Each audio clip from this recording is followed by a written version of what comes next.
Hello, I'm Ron Mack. The goal of my book on software design is to make you a better programmer. I know what it means to develop software under great time pressure.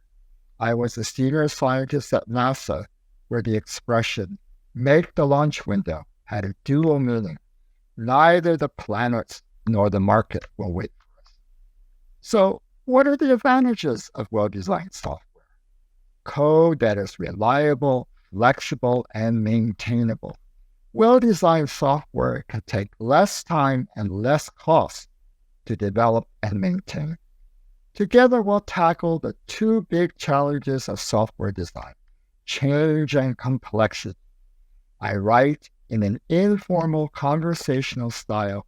I include many examples of poorly designed programs and show how to improve them with good design principles and industry-proven design patterns. Thank you very much. I hope all of you will benefit from what I teach in my book.